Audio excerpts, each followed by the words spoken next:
Hello, my multifamily friends. Welcome back to You Asked, We Answered, brought to you by Southwest Utility Solutions, where we break down your multifamily questions. My name is Caroline, and I am your certified question answerer. So today, the question we are answering, or really the topic we're going to talk about is, I don't understand green rewards through my Fannie Mae green lending program.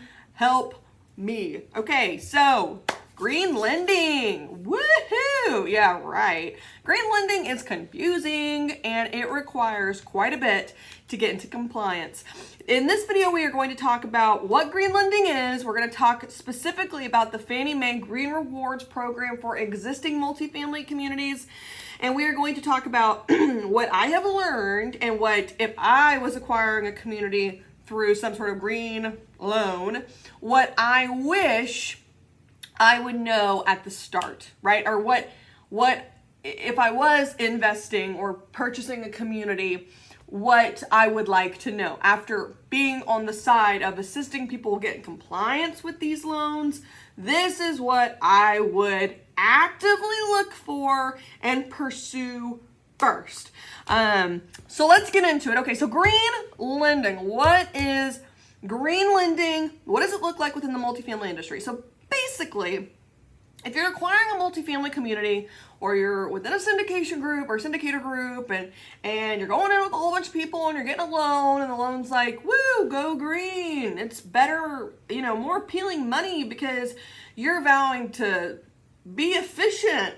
Great. Fantastic.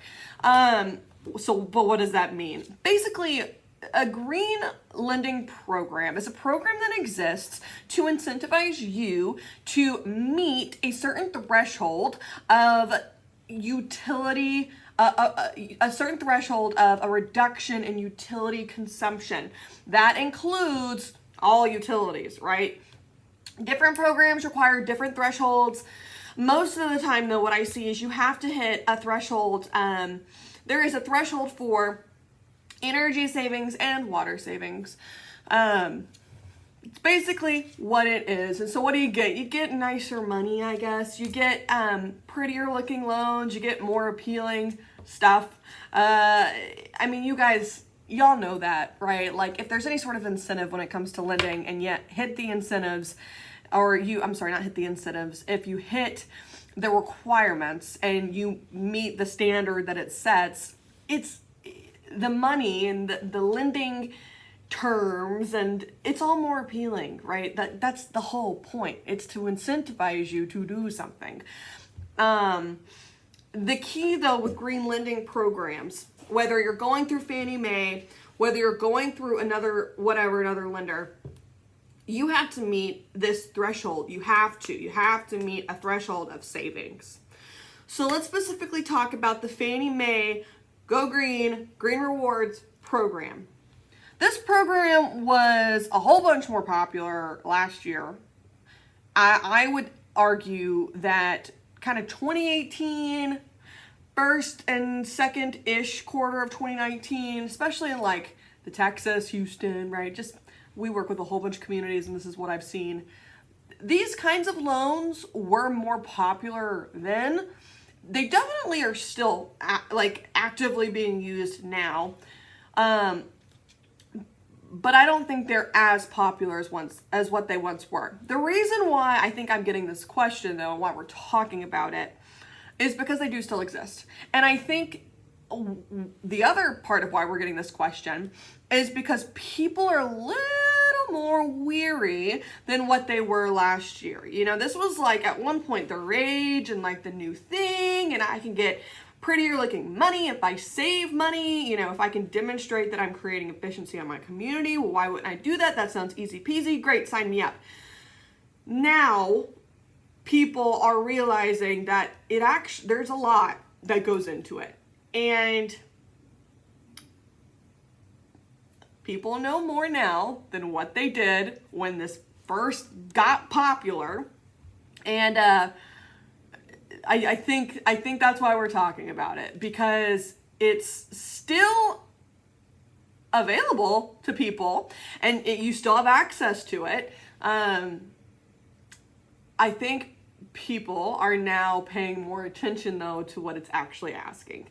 A long time ago, the end of 2018, I put together a very in-depth kind of docu-series where I talk about each of the green programs.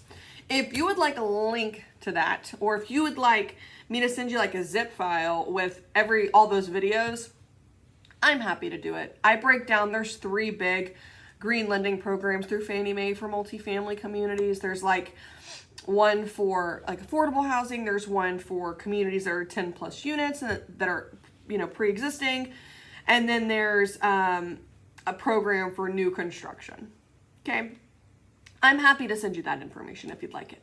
Today, though, we're going to talk about the Green Rewards program and what it requires and what you should look out for if you would like to pursue it. So this particular green lending program through Fannie Mae, the Green Rewards program, is available to existing multifamily communities. So if you are developing a community, this does not pertain to you, I'm so sorry. This is for existing multifamily communities that are 10 or more units. This does not apply to my 1 and 2 unit babies, I'm sorry. This does not apply to my 5 and 6 unit babies, I'm sorry. This is for units that are 10 or more. Or I'm sorry, these are for communities that are 10 or more units, okay? The threshold for savings has changed. It used to be you needed to demonstrate about a 25% reduction in utility usage on site, water, energy, that kind of thing. Now the threshold is 30%. So you need to demonstrate a 30% reduction in savings, or a reduction in usage, excuse me. You have a year. Once you sign up with this program, you have 12 months to get it done. You have 12 months to demonstrate that you did what it took to get a 30% reduction in usage. Okay? So 12 months, you get a year. Normally, the scope of work that I see being done to hit this threshold, most of the time it's water conservation. Most of the time it is a toilet replacement effort and then retrofitting of shower heads and aerators, and then this really heavy leak and drip effort, like maintenance effort. In order to prove that you are actually saving and reducing your usage, you have to prove this, right? You have to report it. You have to do what's referred to as utility benchmarking. For this particular program, you benchmark your utility usage and consumption through Portfolio Manager. Portfolio Manager is an online software, and you just create a login, you put in your property's details, how many buildings, how many square feet, how are you billing for water, how are you treating common areas, get with your utility management partner if you don't know the answer to these questions, they do. You get all that basic data put in, and then every month, if you're keeping up with it, I would do it this way. I have worked with communities who have had to do it all at the very end, and it is possible, but it's a lot of legwork. Basically, what you're going to do is you take your utility bills every single month, and you just input the usage. They don't care about the cost. They care about the usage.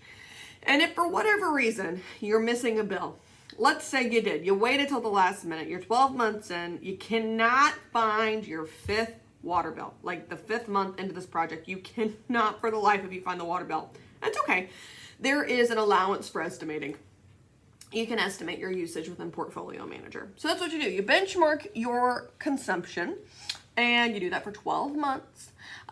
You can input more than 12 months worth of data. In fact, you're encouraged to, because you need to create some sense of normalcy for your community. You need something to compare your current usage to.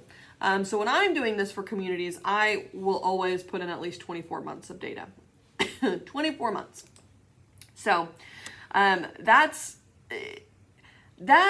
in the most layman's terms, that is green rewards from Fannie Mae broken down.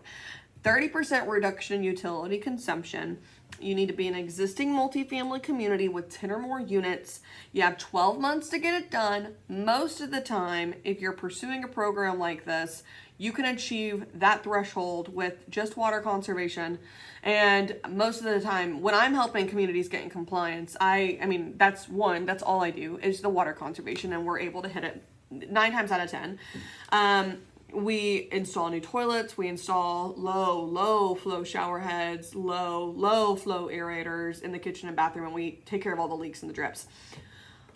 You will get, when you pursue any sort of, big green lending program, you're going to have what is referred to as an HPB audit conducted. An HPB audit is normally like 40 pages long, and what it is a report illustrating what is currently installed at your multifamily community that utilities are flowing out of. So they're gonna report what kind of, if you have a boiler system, what kind of boiler do you have installed? They're gonna walk into a whole bunch of units and they're gonna write down, what are the current flow rates of my aerators of the shower heads? What's the GPF on the toilets that are currently installed? What kind of washer and dryers are installed on property? What kind of windows are installed, right? They're looking for energy efficiency as well. They're going to write down what kind of AC units do you have installed, and what kind of thermostats, and blah, blah, blah, like all that stuff. Anything that involves utility usage, they're going to write down. They're going to audit, okay? They're going to audit it. They're going to present this audit to you, and within it, they're going to make recommendations based on what is deemed the usage rate, okay? That's all they're taking into account is what's printed on the product. So on the aerator, all they're looking at for this initial audit is, what does the aerator say that this is functioning at maximum capacity? Or what does this toilet say the GPF is when it's brand new, okay? So here's the problem with that. They make recommendations to you on what you can do to hit your 30% reduction threshold and get into compliance with your loan. Here's the problem. If you have a community, right, and you had 1.6 GPF toilets installed a few years ago, and now you're trying to refinance with a green loan, and your auditor comes out and says, oh, hey, you have 1.6 GPF toilets installed. Well, we want you to install 0.8 gallon per flush GPF toilets because those are ultra low flow.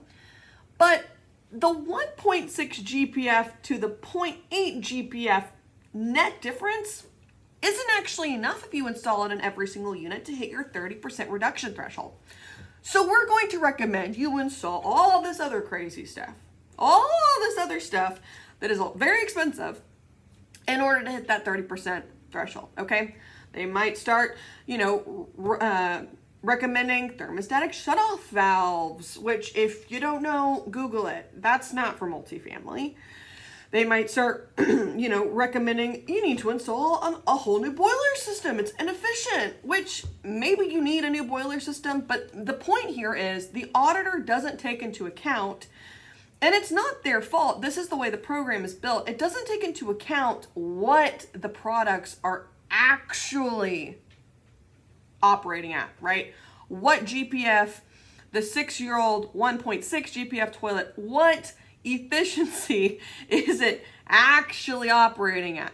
Because chances are, if you have an old 1.6 GPF toilet installed, it might actually be operating at a 3.5 GPF rate, 3.5 gallons per flush, even though the sticker on the toilet says 1.6, because of inefficiencies inside of the tank. Maybe you've got a running toilet. Maybe you've got a flapper that's misaligned. Maybe you have a flapper that's gone, right? Like, the audit doesn't take into account that even though a product says it's 1.6 GPF, it might actually be operating at a very different level. And that's important because You might not need to do everything they're recommending in the HPB audit to get into compliance with your 30% threshold. What I'm trying to do is save you money, okay? Instead of making this massive investment in 250 thermostatic shutoff valves on top of, toilets, new low flow, ultra low flow toilets for every single unit, on top of a new boiler system, on top of new AC systems, on top of new windows for every unit, you might actually hit your threshold with just basic water conservation because your water devices are actually not operating correctly as it stands. Okay? So that's what I wish I knew. If I wasn't in this business already and I was pursuing a multifamily investment, I would want somebody to tell me that. Because it's not something you consider, right? Your equipment on site is probably not actually operating at the rate that it was sold to you at. It's not because people are deceitful. It's not it. That's not it. It's because there is turnover in multifamily. There are multiple people most of the time in units.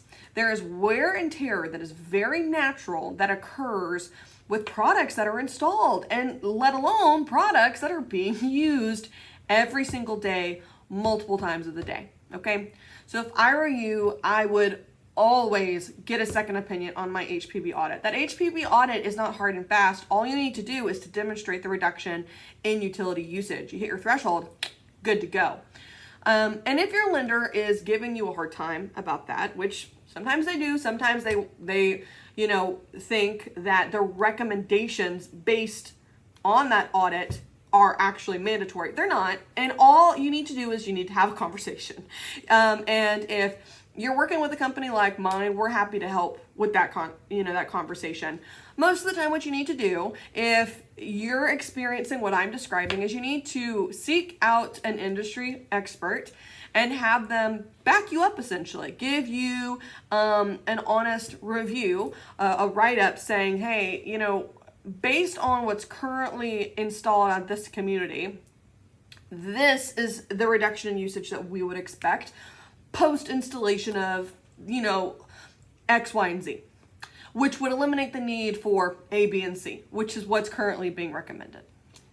So that's kind of the Fannie Mae Green Rewards program. The biggest takeaway here is get a second opinion on your HPB audit. And that doesn't mean going and getting a second auditor. It means consulting an industry expert, somebody who lives, eats, breathes water conservation or energy conservation, because awesome companies like that exist as well. Thank you for asking awesome questions. Thank you for sticking around for this video. It was a longer one, but we had a lot of information we needed to cover. The goal with this series is to bring value to the multifamily industry. Got questions? Keep them coming. Stay tuned for more content, guys. And until next time, bye.